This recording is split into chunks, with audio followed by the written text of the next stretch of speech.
हे hello everyone. So सकाळ सकाळ शेतामध्ये फिरायला आलेलो. त्याच्यानंतर झाडावरती चढायचा किडा अंगात आला.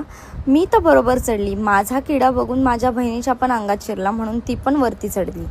चढताना ती बरोबर चढली, पण उतरताना मात्र तुम्हीच बघा.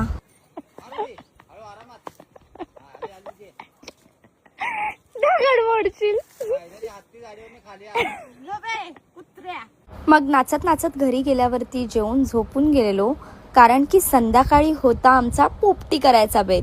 मग रेडी झालो, परत शेताकडे आलो. काम चोराला चूल बनवायचं काम दिलं आणि आम्ही आमच्या कामाला लागलो. सगळ्यात आधी मी मके सोलून घेतले, मग मॅरिनेशनसाठी दही एकत्र केलं, मग मसाले एकत्र टाकले. सगळं मिक्स करून झाल्यावरती पप्पा आणि श्रद्धाला बळी चढवला आणि त्यांना सांगितलं की तुम्हीच टेस्ट करा हे असं कच्च कच्चशी. मग सगळे आग लावे एकत्र आले आणि आग लावून निघून गेले. जर एवढा घाट घातलाच आहे तर भाई कौल चिकन पण झालं पाहिजे ना राव. ह्याचा मटका बघा, ती पत्रावळी बघा आणि तो धागा बघा. कोणाला पुरणार आहे तो? म्हणूनच ह्याच्या आयुष्यात काय धागे जुळत नाहीयेत. नुसता दूर म्हणत म्हणत आपला तवा फ्राय झालेलं. आणि भाई मी तुम्हाला ऑलरेडी बोललेत, कावळ्यांच्या ऐवजी आजूबाजूला डोम कावळेच जास्त आहेत.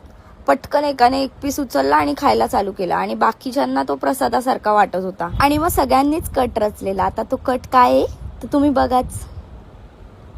एवढ्या छान लाता मारून आम्हाला खूपच भूक लागली. मग आम्ही पण जरा टेस्टिंग केली. पोपटी नक्की शिजली आहे की नाही हे आम्हाला काही कळतच नव्हतं, म्हणून आम्ही ठरवलं की त्यात 4 लोकांसारखं वागायचं. नुसतं आग लावायचं आणि जळून खाक व्हायचं. या पोपटीकडून मला खूपच जास्त एक्सपेक्टेशन्स होते, पण या रियालिटीमध्ये थोडीशी ती करपली. बट ठीक आहे, जे काय होतं टेस्ट केलं, मजा आली. तिथे शेतावरती जेवण करायला मिळालं, हेच खूप महत्त्वाचं होतं असं आम्हाला तरी वाटतं. पण काका पप्पा यांनी खूप चाटून पुसून खाल्लेली आहे, तुम्ही बघू शकता. सगळं आवरून झाल्यावर घरी जाताना आम्ही हा सुंदर चंद्र बघितला, जो खूप मस्त दिसत होता.